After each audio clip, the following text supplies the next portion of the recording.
Estuvo comiendo puya. Miren.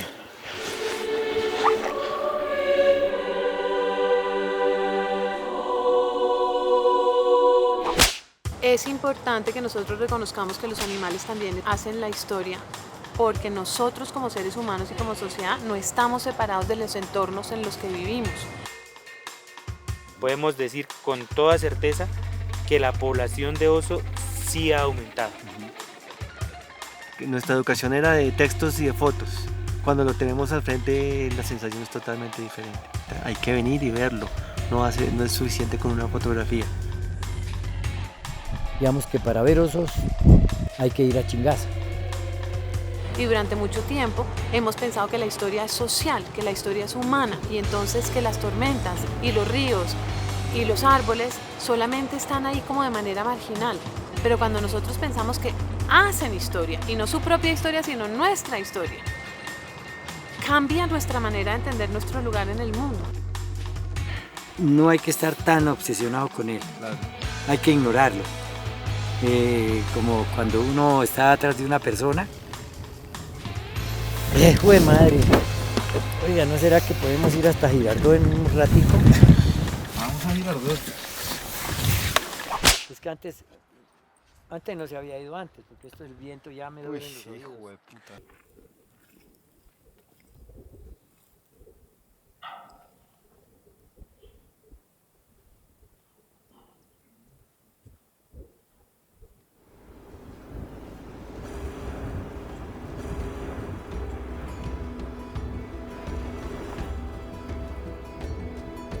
Los páramos nunca son como el lugar favorito, ¿no? O sea, que la gente no es como que llega y yo ¿dónde voy a vivir? ¿Al páramo? No, el páramo es un sitio tenaz, frío, húmedo, o la lluvia en el páramo, la bruma en el páramo, perderse, el páramo es duro, el páramo es frío. Hay como un conocimiento del páramo, yo creo que ancestral, por rutas que atraviesan el páramo, por gente que va al páramo por cacería, porque la gente va a los bosques colindantes de los páramos a sacar madera. Entonces, sin necesidad de que la gente se establezca allí, hay una relación y un conocimiento del páramo. Entonces, Chingaza fue un sitio conocido sobre todo por la gente de los alrededores que subía a cazar. Hay cacería deportiva de gente local y no local, como por ejemplo Guillermo León Valencia. Y pues cacería para comer, ¿no? que ayudaba a la subsistencia. Entonces, a los osos los cazaban por dos razones. Una, porque los osos son principalmente vegetarianos, pero los osos también comen cuando pueden otras cosas, incluidos terneros. Pero los osos se supone que tienen una manteca que cura, que sana, y pues hasta que los acabaron. Y luego a principios de hace como 100 años, un poquito más, empiezan a abrirse fincas en el páramo. Son fincas muy grandes y son fincas que producen un poquito de papa, pero lo que más tienen son ganado. Así empieza la relación de la gente con el páramo. Entonces, en la medida que van llevando vacas y que van subiendo y que van cazando, lo que hay es un desplazamiento paulatino de la fauna nativa, bien sea porque están ocupando su hábitat o porque lo están matando. El hecho de la palabra páramo inclusive significa territorios imposibles de habitar o inhabitables. Entonces la ganadería también llegó al páramo. Entonces fue la fuente de ingresos y de sustento de los campesinos. Cuando yo llegué a este páramo prácticamente oso no había, por ahí se escuchaba de cuando en cuando hablar que en tal parte el oso le atacó el ganado a fulano y tal, y ahí mismo le hacían cacería. Estuvo prácticamente extinguido. En el mundo hay 8 especies de oso. La nuestra, la que tenemos aquí en Sudamérica y que tenemos aquí en Chingaza, pues es el oso andino, el Tremactos ornatus. La mayor parte de su dieta son las plantas, son los frutos. Ocasionalmente tiene consumos de carne. El oso era una especie que no era tan querida en las comunidades. Hasta llegaban a pensar que era una especie que la habían traído de otros lugares, que era una especie introducida, que no era de aquí. El oso es una especie vulnerable, digamos que está clasificado como vulnerable. Aquí el área protegida, Chingaza podría decir que no es pequeño en comparación con las demás áreas protegidas. Tiene 76.600 hectáreas, pero está ubicada en un lugar estratégico.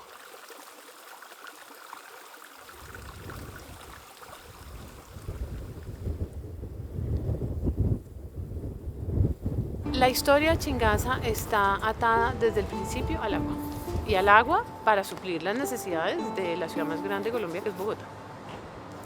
El acueducto propuso la creación del parque y en ese momento el encargado de crear parques era el INCORA, Instituto Colombiano de Reforma Agraria.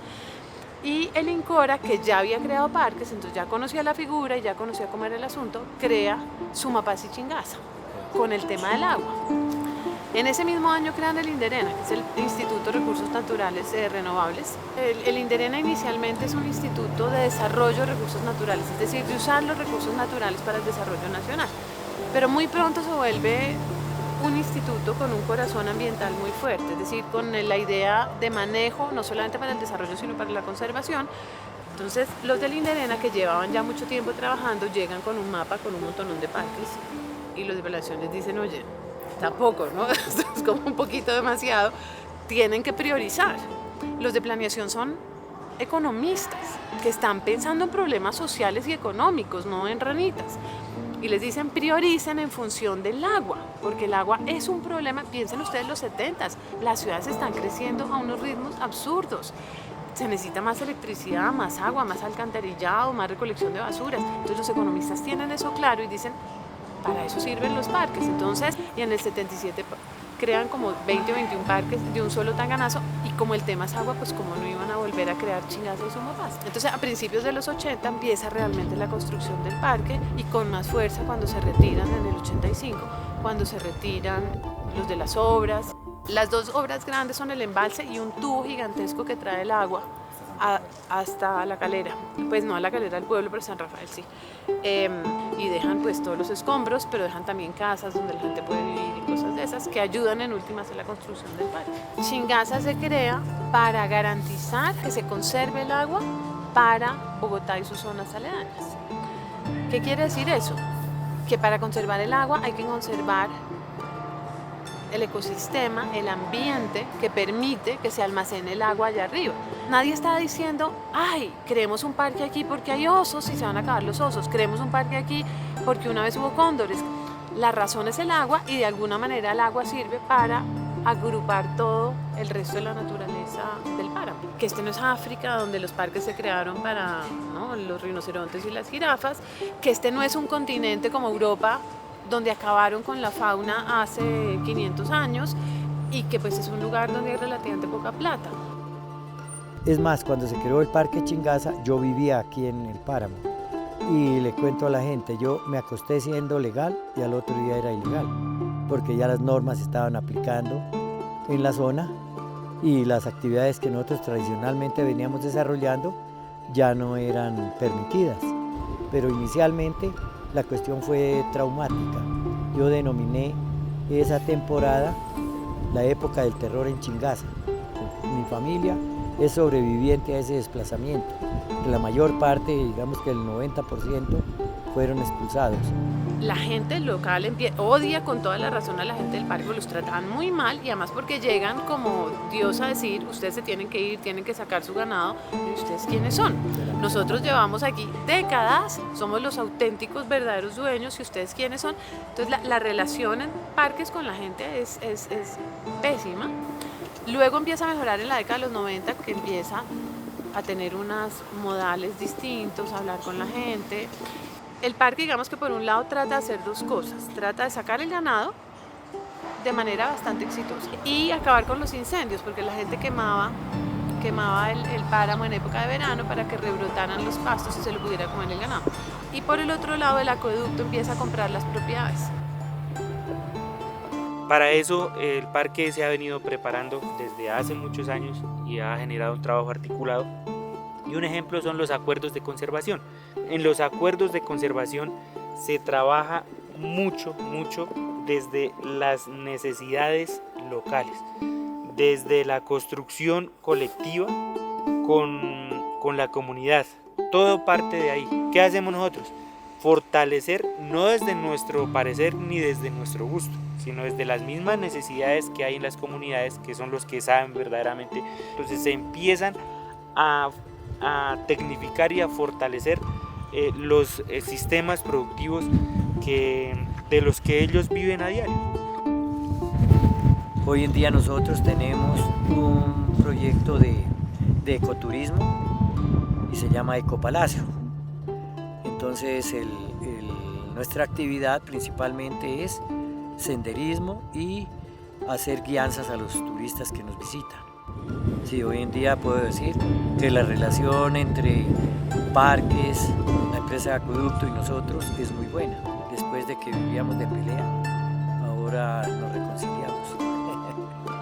La comunidad tiene que soñar. Yo pienso que las comunidades que vivimos en la periferia, los campesinos que vivimos, tenemos que aprender a soñar. Al día de hoy podemos decir que tenemos más de 100 acuerdos de conservación, de los cuales más del 60% están enfocados al mejoramiento del buen vivir de las familias campesinas. Algunos están enfocados al mejoramiento de hábitat para las especies.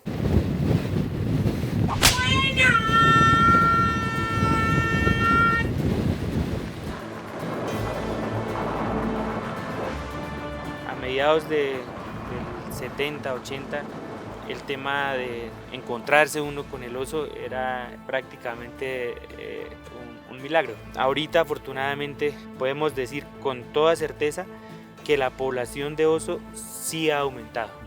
No llevo un registro, pero yo le podría decir que he visto más de 150 veces el oso. Podríamos decir que hay un mínimo de individuos en Chingaza de 60 y que podría llegar hasta unos 120 en el macizo de Chingaza. Hacemos fototrampeo. El fototrampeo no es más que nosotros tenemos unas cámaras donde las ubicamos en sitios estratégicos para tener imágenes o videos. El oso es una especie que es muy carismática. Es una especie muy importante para nosotros. Además de ser un valor objeto de conservación del área protegida, es una especie sombrilla. Pues si estamos conservando el oso que se mueve por grandes áreas, estamos conservando las demás especies que se mueven debajo de él, pues por eso es que se convierte en una especie sombrilla. Entonces llevo 70 años conociendo este páramo, trajinándolo. Y vine a conocer los osos hace máximo 20 años. Y uno salía, caminaba el páramo, no encontraba ni huellas, ni comederos, nada de eso, que hoy encuentro por todo lado. Y eso hizo que el oso fuera creciendo en número. Entre el año 85 y el 2013 yo nunca escuché ni siquiera de un oso en Chingaza, jamás. Realmente no empezamos a ver osos sino más o menos hacia el año 2010. Cuando llegas al bosque y ves la camareta y de repente ves el sitio donde están todas las heces o las pullas rasgadas y el sitio donde hay un venado con los huesos de un venado y se nota que él está como en su apartamento y en su lugar en medio del bosque, ver el sitio donde se afilan las garras que también está lleno de pelos y este es el apartamento de él. Entonces siempre hay algo místico en una observación directa con un animal silvestre, ¿no? Es como entender un poco cuál es la obligación que tiene uno de conservar los páramos. Chingaza inicialmente busca conservar el páramo, un buen pedazo de páramo. Luego se extiende un poquito el páramo hacia el este, es decir, hacia el lado menos habitado, hacia los llanos y no hacia Bogotá. Hacia allá había una zona de bosques y en esos bosques habían sobrevivido algunos animales que durante todos los años de las obras y todo habían estado viviendo por allá lejos. Esos animales salen de allá donde estaban y retornan y empiezan a reproducirse. Regresan los venados y después regresan los osos. Entonces hay como un proceso de rewilding, ¿cierto? De reasilvestramiento, de regreso de grandes mamíferos como los venados y los osos, pero no porque nadie haya gastado un montón de plata y los haya criado no sé dónde y se los haya traído un helicóptero no sé dónde, sino porque ellos mismos regresaron por su propia voluntad y con sus propias paticas, pero gracias a que existía el parque y que el parque no era de papel, sino que el parque efectivamente empieza a construirse y todo eso favorece el regreso de los venados y de los osos y por lo tanto la multiplicación de la población. Yo creo que ha sido un proceso en el que todo el mundo ha aportado algo. Se ha bajado la cacería, la intervención al páramo. El turismo creo que también hace que la gente se interese en los parques y que el campesino sea también más consciente. Esto obedece al trabajo articulado. Las corporaciones, las alcaldías, está el ente privado, también están otras personas que le han apostado y se han dado un voto de confianza muy grande. ¿Quiénes son? Las comunidades. Las comunidades que viven en la periferia han dejado predios, áreas muy grandes que no pertenecen al parque, entonces dejaron de cultivar, dejaron de tener ganado. Hay dos agentes. El agente directo son los osos, son los venados que están haciendo su propia historia. Pero hay otro agente menos obvio pero importante, que es la conservación y el parque, porque sin eso no hubieran podido actuar los animales. Pero yo creo que el reconocimiento como de esa sociedad y del actuar de los animales me parece que es una cosa bonita. Hoy en día las comunidades, en su mayoría, podemos decir que ven al oso andino, que ven las especies como un amigo. Ha traído como consecuencia de que los campesinos también estemos cuidando el oso. Pues aquí nos toca compartir con el oso, porque cada rato nos mata una res y pues, ¿qué hacer? Mirarlo. Pero ya uno sabe que no debe atentar contra él. ¿Dónde carajo? Lo vi moverse y el ganado está todo aquí arriba.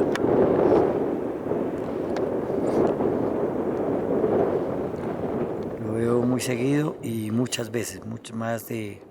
Yo diría que ya pasaron a 100 avistamientos. Como por ejemplo una anécdota, subimos con mi hermano, traíamos una vaquita ahí hasta la mina, un par de vacas, en un remolque. Las dejamos ahí para reunirlas con otro ganado que teníamos ahí. Y nos asomamos ahí a mirar hacia abajo y cuando vimos fue el oso. Y el oso venía caminando ahí lento. Cuando le dije a mi hermano, ese vergajo va como para donde está el ganado estaba bien retirado todavía. Le hicimos seguimiento.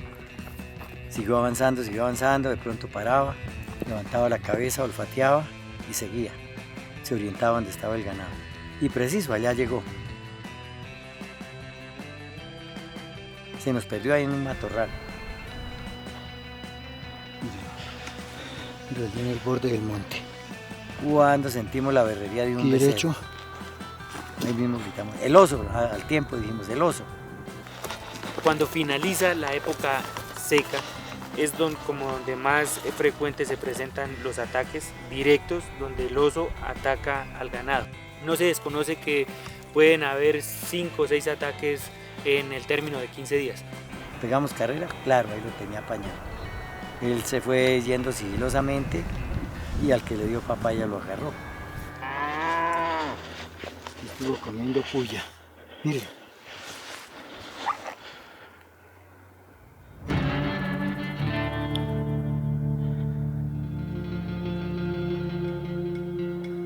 Está olfateando. El joven. ¿Quién es el grandote? Y después nosotros bregando a quitárselo, pero al pie. Y claro, cuando llegamos lo tenía agarrado. Y otra vez la pelea. Esta es la osa. Es Carolina. Y hasta que al fin lo soltó. Siempre lo espantamos y lo soltó.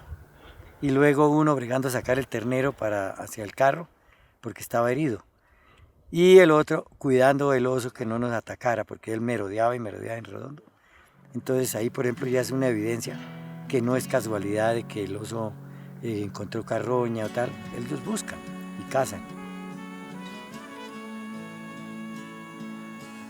¿Qué le deja la historia de la que hemos estado hablando?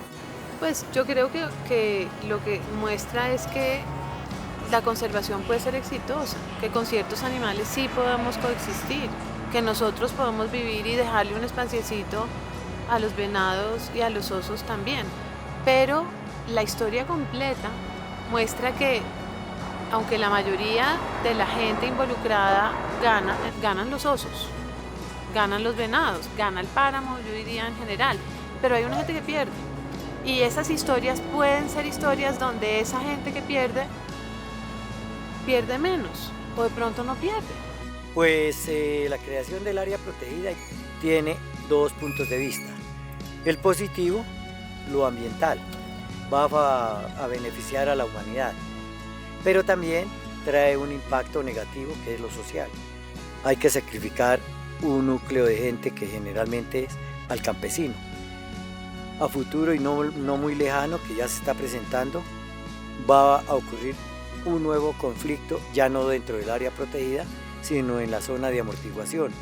Y va a haber mucho oso que se sale del área a buscarse la vida por otro lado y no van a encontrar puya, no van a encontrar ningún tipo de bromelias, sino carne. Y eso está empecinada. Entonces hay que mirar qué políticas se van a aplicar porque hasta ahora el Estado no responde por nada de eso. Y yo creo que hay que tener eso en cuenta y no simplemente celebrar el retorno del oso, porque justo antes cómo coexistimos los humanos con los animales, y los humanos somos los bogotanos, pero también la gente que vivía y aprovechaba el páramo. Es importante que nosotros reconozcamos que los animales también hacen la historia, porque nosotros como seres humanos y como sociedad no estamos separados de los entornos en los que vivimos.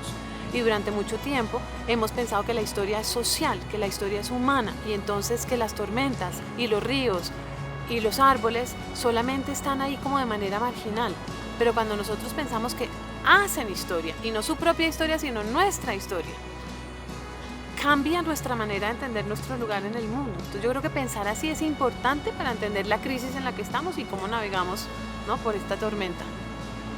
Habráse visto que en vez de huir ella sigue empecinada.